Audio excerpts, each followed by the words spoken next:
For a man with a legacy as great as Dr. King deserves a tribute fitting for a king.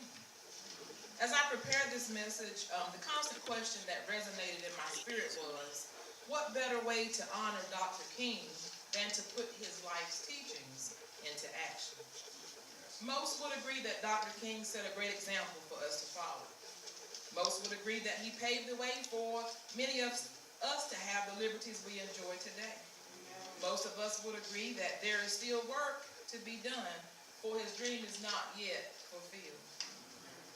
If we agree that Dr. King's agenda, equality, life, liberty, and the pursuit of happiness, and all those things guaranteed to us in our nation's Declaration of Independence were necessary then, we cannot help but see that this same agenda is necessary today. It is time to restore our collective efforts to achieving the dream so eloquently spoken by Dr. King. You see, just as Dr. King had a dream in 1963, I have a dream in 2019. I say to you today, my friends, so even though we face the difficulties of today and tomorrow, I have a dream.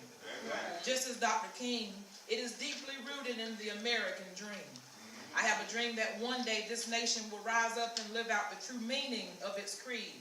We hold these truths to be self-evident that all men are created equal.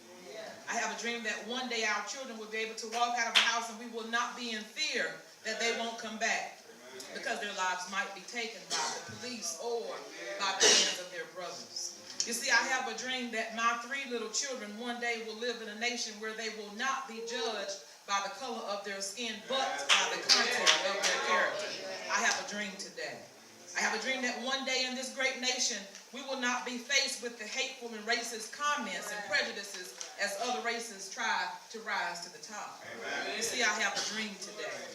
I have a dream that one day every valley shall be exalted. Every hill and mountain shall be made low. The rough places will be made plain, and the crooked places will be made straight.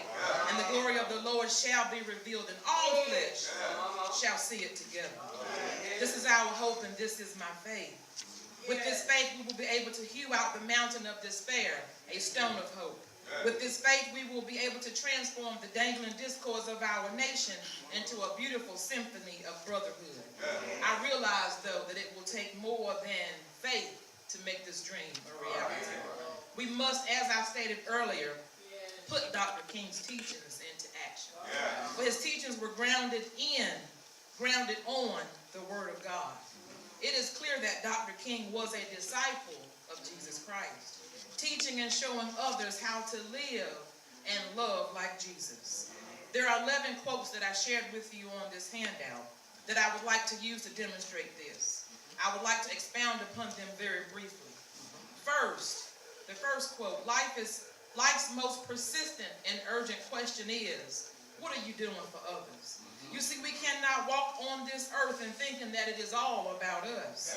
It is about service. It is about what we can do for others. You see, that is what will become our legacy. Because what we do for just ourselves, you see, that's going to die with us. Second, darkness cannot drive out darkness. Only light can do that. Hate cannot drive out hate. Only love can do that.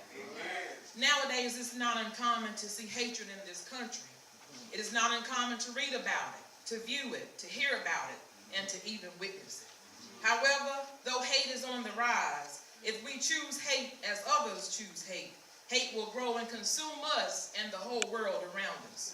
The only way to combat hate is to love. Next, we may have all come on different ships, but we're in the same boat now.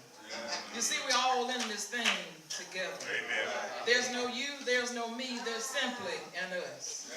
Next, I have decided to stick with love. Hate is too great a burden to bear. You see, when you harbor hatred in your heart, it does more damage to you than it does to the person that you're hating. It weighs you down and it prevents you from receiving the blessings of the Lord.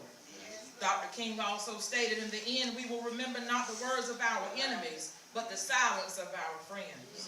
You see, we expect our enemies, we expect our haters to shout loud against us, to condemn us every chance they get. to scandalize our names, to cut us down. But when our friends choose to be silent, when we need them the most, you see, that is what we remember. Next, he stated, we must accept finite disappointment, but never lose infinite hope. You see, disappointment will come, but it cannot steer us from our faith. We must remember that disappointments are temporary, and though they may sting at the time, they are going to work together for the good of those who love the Lord. Dr. King also stated, love is the only force capable of transforming an enemy into a friend. Some of the people we perceive as the meanest people on this earth are the way they are simply because their lives are void of love. Sometimes you have to love the hell right out of folks. Dr. King also said, the time is always right to do what is right. There's never a time to do anything that is wrong. The Bible teaches us that we must live by the commandments of God. Faith is taking the first step, even when you don't see the whole staircase. Hebrews 11:6 states, and without faith it is impossible to please God. Because anyone who comes to him must believe that he exists and that he will reward those earnestly. Dr. King also stated, we must live together as brothers or perish together as fools.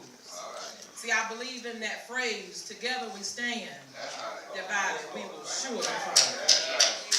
And the final quote that I have shared with you today states, that old law about an eye for an eye leaves everyone blind. At some point in our lives, we will offend others. Others will offend us. But we can't retaliate against every wrongdoing, because if we do, nobody wins. We witness so many evils in the world today. We face so many obstacles, but we cannot retaliate with evil, because vengeance is mine, said the Lord.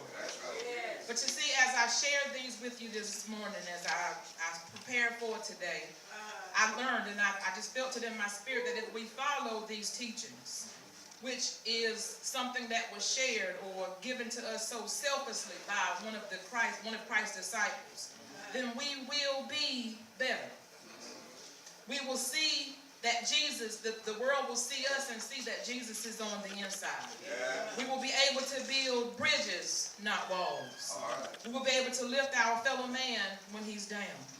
We will be able to comfort the brokenhearted when their hearts are heavy. We will be able to combat evil with good. We will be able to overcome hate with love. And we will be able to see the dream come true. Thank you, and God bless you.